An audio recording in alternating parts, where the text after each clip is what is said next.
Because we want to get to a place where we understand I have a responsibility to you, but not a responsibility for you. But here's where we get caught up, is if your behavior is now affecting me, I need you to change your behavior so I can feel better. Sounds a whole lot like codependency. It sure does.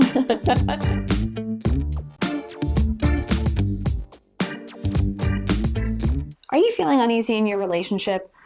Like things just aren't the same anymore? Or perhaps a loved one has suddenly walked out on you, leaving you wondering what you've done wrong. Before you go blaming yourself, you may want to consider that God is the one stepping in to clean house. You see, God will remove those people that are a hindrance to your growth and don't align with His perfect plan. But how do you know? How do you know if it's God or a simple shift in your feelings? Well, in today's episode, Reece is going to give you the clarity you're craving by sharing with us what we can expect when God removes toxic people from our lives. So get ready, because this is likely going to go against everything you've been taught. So Kris, how do we truly know if it's God removing these people from our lives? That's a really great question. And this is a topic that I absolutely love to dive into because we have a difference between people frequently praying to get people removed out of their lives, and then other times they're confused as to why people are leaving their lives. And what we don't do sometimes is give God, I don't want to say the credit, but more recognizing that it's God moving. At the same time, we also don't want to project God onto something that isn't necessarily Him. Like, I can't even tell you how many times I have spouses will be like, oh, I don't think God would want me to be with this person, but you're married to them. Now, is that to say that we are always called to stay with narcissistic, abusive spouses? Of course not. But it's not just because you now have a sudden shift in your feelings that you start using God as your excuse to leave. Okay, so I kind of went down a little bit of a rabbit trail, but I'm really excited about this topic because there are some signs that you can look for. And the first sign is an increased awareness. Now, it kind of is on the heels of what I was just talking about before. What do I mean by an increased awareness? Is you're becoming more and more aware of the behaviors and what they are. So, for example, a lot of times people will come to me and they'll say, oh, my spouse just is completely changed. I want to get that same, the old man that I was with before. I want him back. Or she was so wonderful in the beginning. But the truth is, it was really just a facade. Because while toxic people have a tendency to get more toxic with time, they don't go from non-toxic to toxic. So what you're saying is they were playing a part, maybe in the beginning, and we either were blind to it, maybe ignored some red flags. Does that sound right? Absolutely. So it's both. We are blind to it.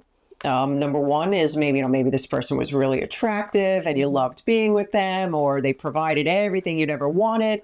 In the case of females, maybe he was financially supportive. In the case of males, maybe she's absolutely beautiful. And I mean, these are just very superficial. Whatever our driving forces are, we do have a tendency to overlook and be blinded to some of these areas that should not be ignored. And the red flags. We have red flags going up all the time. God is faithful in His red flags, always faithful. But we, unfortunately, are not faithful in adhering to them. I remember when I was younger, I had a little bit of an issue with my driving. I assumed that rules didn't apply to me. Okay. So I would blow through stop signs. I would go through red lights. It is no wonder. It's just by the grace of God that I'm still alive today. But I ignored all of those. And what happens? Well, I've had car accidents. I've had near accidents. I've had speeding tickets, almost had my license revoked. So, there are consequences for ignoring those red flags. So yes, when we talk about an increased awareness, God is now starting to show those red flags even heavier. It's almost like they're waving even more frantically. But it's not that they weren't waving before. But here's also what I learned about God. God doesn't want to have to get a 2x4 to clunk us over the head. He doesn't want to have to get a bullhorn so we stop dead in our tracks to listen. He wants us to hear his still, small voice. So how do we hear a still, small voice? I got to listen closely. Mm-hmm. I have to always be listening closely.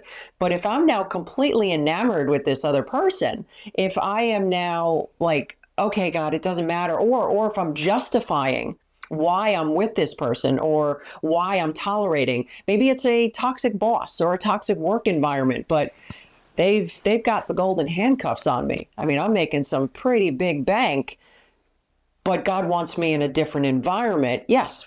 Maybe would I be making less money? I don't know. Maybe I would. Maybe I need to trust him.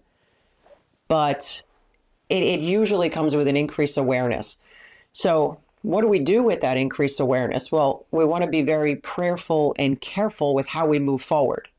So this is not to say by any stretch of the imagination that just because you now recognize that your spouse has some narcissistic qualities or that there's a little bit of toxicity going on there, that's it. Oh, this is God's awareness for me and I'm out of here. You know, I'm done. God must not want me here. The point of this is not for you to now take charge. The point is to be very prayerful and careful in this process. Okay, God, you're showing me these things. What do you want me to do?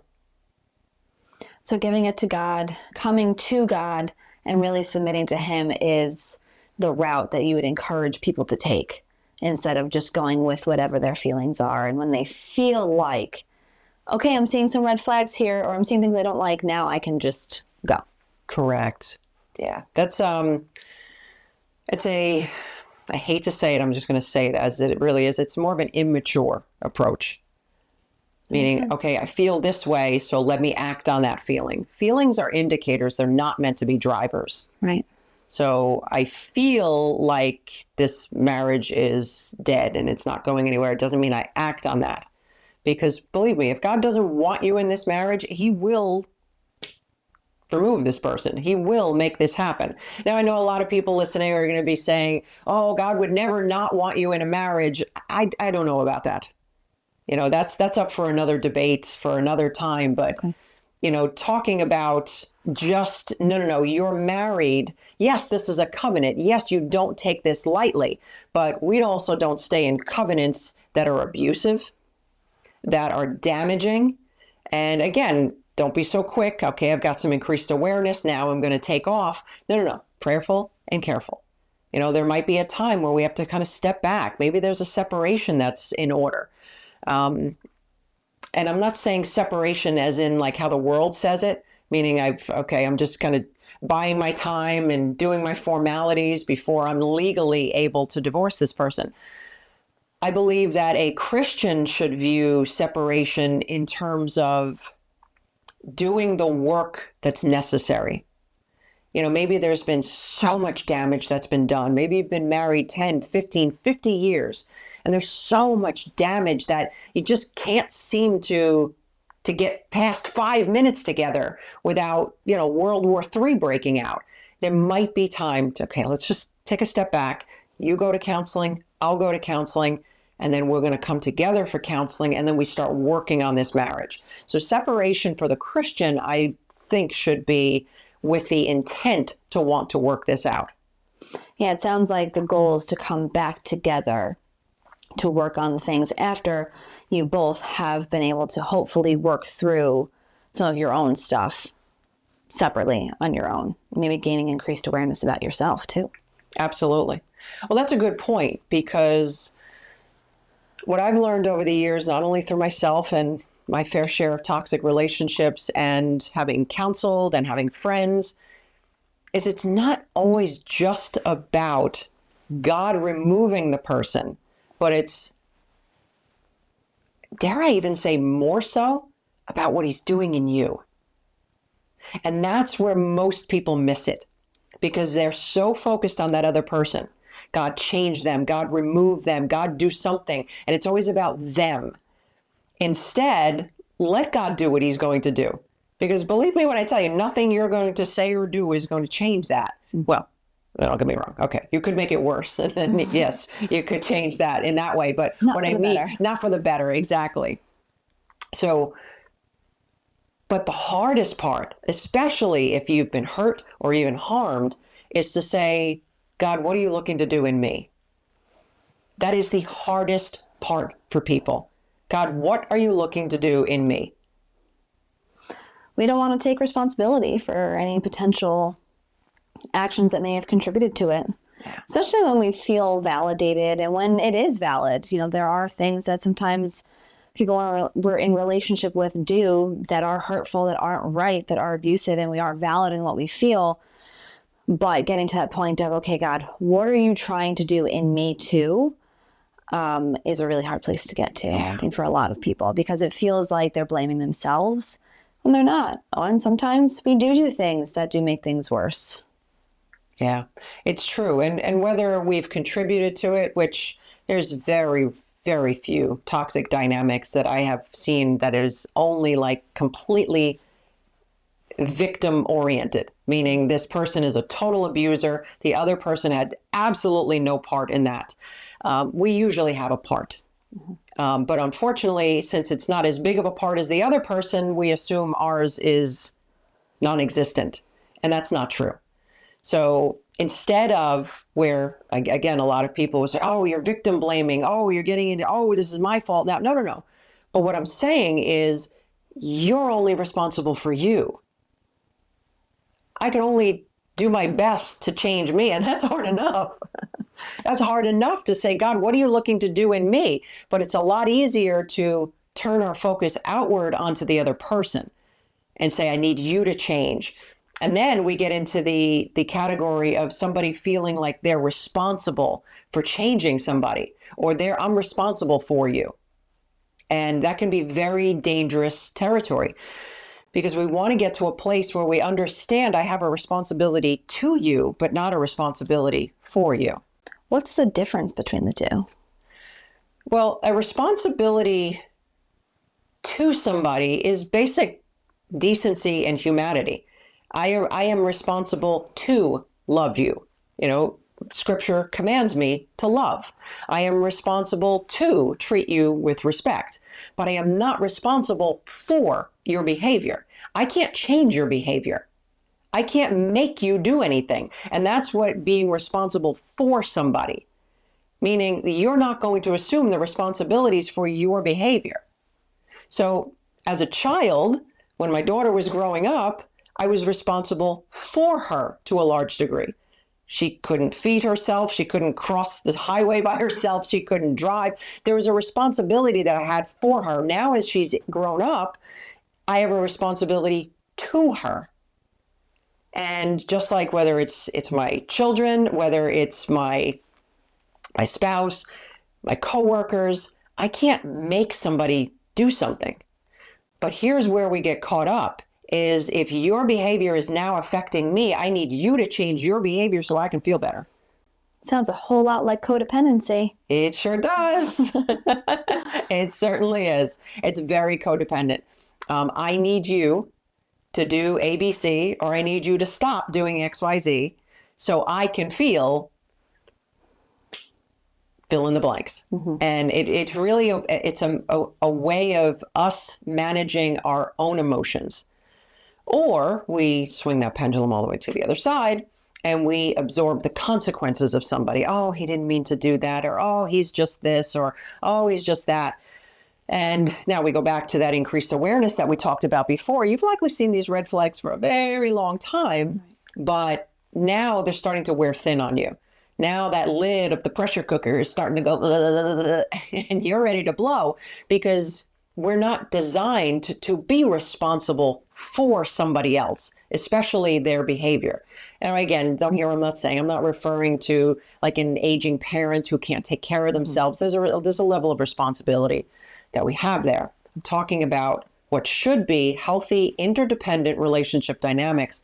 I am not responsible for you. I'm responsible to you. I'm responsible to tell you when you've sinned against me. I am responsible to share with you what I'm experiencing through my time with you, but your reaction is not my responsibility. That makes a lot of sense, and that's really good to keep in mind. Is there anything else that people can look to do, or also, again, to keep in mind as they're struggling with these types of relationships? Well, one of the other things that I want to be able to touch on, because we're talking about signs that God may be removing somebody from your life. One of the things that I encourage people to look for is doors. Now, when I say doors, I mean like open doors or closed doors. So sometimes God will open a door to transition you away from somebody or something. This is usually not the case in marriages. Mm-hmm. So don't hear what I'm not saying. I'm not saying that if you go and meet somebody new, that God is opening that door so you can close the other one. That's not what I'm saying. But let's take, for example, a work relationship. And this environment is very toxic. And suddenly God opens up an opportunity 6 states away. And you and your family are able to do this. And maybe it's a sacrifice, maybe it's a blessing. I don't know. But we're looking for some of those open doors. Now, we also look sometimes for closed doors. And it reminds me of a friend of mine who many years ago, she was completely distraught. She had a husband who was, I believe he was narcissistic. He was never around. He had multiple affairs. I think he was gone at least 300 days out of the year. Mm. And she would just pray, and God change him, and God fix this, and God do this, and God, make it this way and that way. And guess what happened?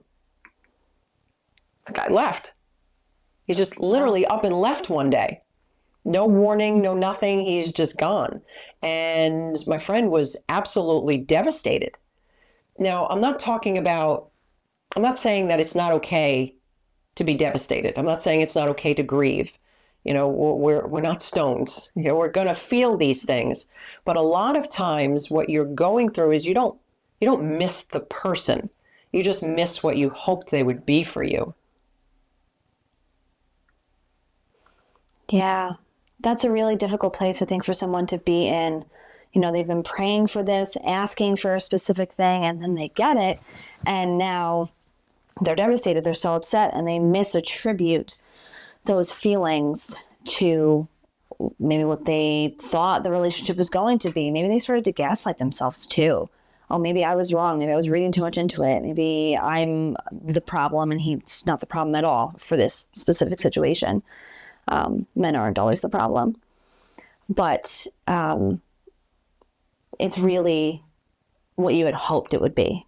And so you have to go through that grieving process. Yeah, that's exactly right.